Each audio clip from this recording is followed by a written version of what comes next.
Hello everyone, welcome to my channel. Please subscribe and stay tuned by clicking the bell icon. Jewish actors help feed the bear. Ebon Moss-Bachrach, Molly Gordon, and a pinch of Jamie Lee Curtis help stir up the pot in this FX show available on Hulu about the stress of trying to run a successful restaurant. You're only as strong as your weakest ingredient. Even if you're not a foodie, you'll taste no flaws in the bear. The FX production, streaming on Hulu, is the second best TV show of the year, bested only by Succession. The driving force is the outrageously good performance of Jeremy Allen White, who stars as Carmen, known as Carmy. The former Shameless star plays a man who takes over the original Beef of Chicagoland, a failing restaurant owned by his brother who committed suicide. In the second season, Carmy wants to create a fine dining restaurant in Chicago. One second, he is kind, the next he is exploding in anger and depressed. White has some Brando-esque machismo, charm, and muscles. But in the first season, he had no love interest. Enter Molly Gordon, who was excellent as one of the few people who told the truth in the film Shiva Baby as Claire. With her angelic face and delivering her dialogue in a near whisper, she is almost too good to be true.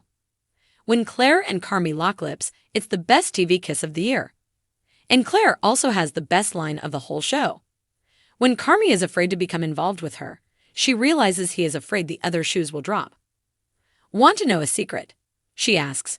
Nobody's keeping track of shoes. It's a saucy line in the 8th episode, aptly titled Bolognese. Even without much screen time, Gordon shows the makings of a superstar. Her chemistry with White is mesmerizing. It's impossible not to love either character. But while Carmy and Claire hit it off, will Carmy self-sabotage as he often does or make it work? Ebon Moss-Bachrach, who can currently be seen opposite Jennifer Lawrence in No Hard Feelings, is Richie, his brother's best friend and the manager of the original Beef of Chicagoland. He's jealous of Carmy and thinks he's been sent to clean forks in another restaurant as a punishment. Bachrach nails the role as an everyman who is quick-tempered, uses humor to distract from low self-esteem, and wants to take care of his daughter, even as his wife is no longer with him and has moved on.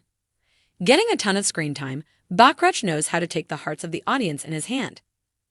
Ayo Edebiri is a revelation as Sydney, a young woman who is a trained young chef and perhaps hopes it gets hot in the kitchen with her and Carmy. Edebiri doesn't strike a single false note, even when she throws up in front of her father.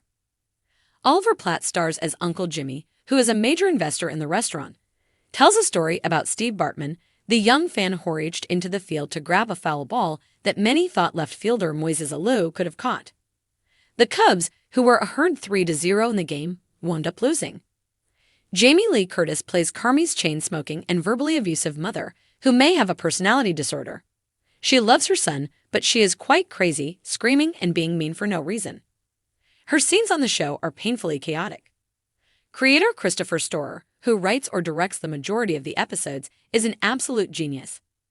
That a scene about whether or not the restaurant passes a fire suppression inspection had me on the edge of my seat exemplifies the quality of the writing. The food is also beautifully shot and the stress of making mistakes or wrong decisions is palpable. We see that working in a kitchen isn't easy and it can drive people to depression or drugs. Carmy, who is affectionately referred to as the Bear or Bear, is a man on a mission. As for this show, it's a mission accomplished because it fuses the tensions of the kitchen, the beauty of the food, and the things that make these interesting characters tick or get annoyed. I also learned something new. You can put sour and onion potato chips on an omelette. You won't find another series that can at one moment be extremely relaxing and the next wholeheartedly unnerving. I nearly got verklempt watching a character waiting to see if her mashed potatoes were good enough. The Bear is a tasty treat of a show that you will love and tell your friends about. Once you've had seconds, you'll want thirds. If you like the video, don't forget to like, comment, and share.